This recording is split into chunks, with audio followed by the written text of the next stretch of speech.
Everyone, Matt here from Docs Running, and today we're going to do a 100-mile review of the Asics GT-2000 12. So I have really enjoyed this shoe. I've done a previous video review. We've already done a written review, but I wanted to get a bunch of miles on the shoe to see if it maintained my original thoughts on really enjoying this shoe. And I have to just come out and say it really has. Durability's been good. I'll go into that in a second, but the outsole's still there, which for those who know me know that that's a really big deal at 100 miles. The sole's continuing to feel great. The support stability immediately is continuing to be consistent. The fit has remained relatively consistent, but I just want to also talk about, again, how specifically and how that's changed over 100 miles, and if this is still something that I still think is the stability shoe of the year so far. So let's talk about this. We'll start with specs, which haven't changed since the last version. 9.5 ounces men's size 9, 8.3 ounces women's size 8, 32.5 in the heel, 24.5 for a 4-foot for an 8mm drop. It is a moderate stability daily training shoe. They use this 3D guidance, which again is using internal geometry in the foam to create medial stability. It is a stability shoe, just so you know. It's going to give you more medial than laterally, but it's got some stable components and guided components that are actually really, really good. So lighter than the previous versions.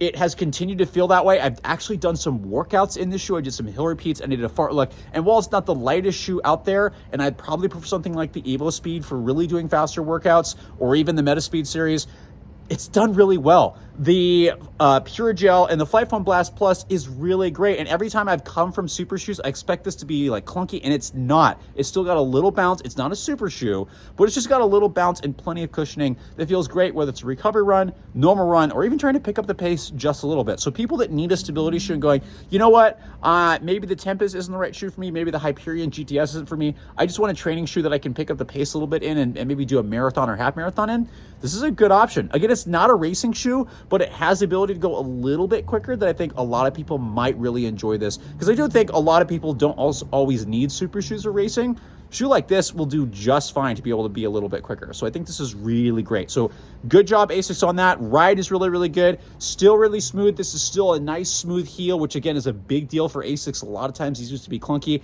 This collapses really well, and one of the best Asics heel transitions that I've had.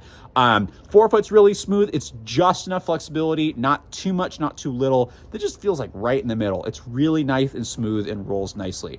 The upper fit has stayed very consistent. It has given me a teeny bit more room. It's still on the snug side. I wouldn't say narrow, but it's definitely secure. Don't have to lace lock it. The heel counter hasn't bothered me at all. It's been really good with the padding.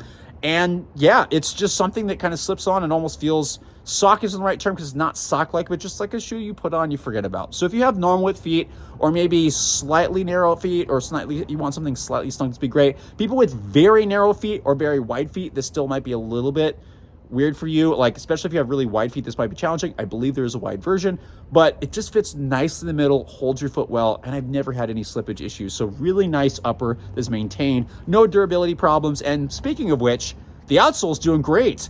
Again, 101 miles on this. If you can see, those who know me know that I rip through shoes, and it's a miracle if shoes get through 100 miles. I'm going to keep running in this because there's plenty of life left, and I expect this to get, if not the average, like a lot more than most shoes mileage-wise. The outsole's holding up really, really well. The midsole has feels basically the same as it did when I started. It's really, really nice. The stability on the medial side has also stayed consistent. So it's really consistent in the midfoot. I noticed the most. It's a little bit in the heel, a little bit in the forefoot, but the midfoot is where I feel most of those geometry, and maybe that's where I'm collapsing the most.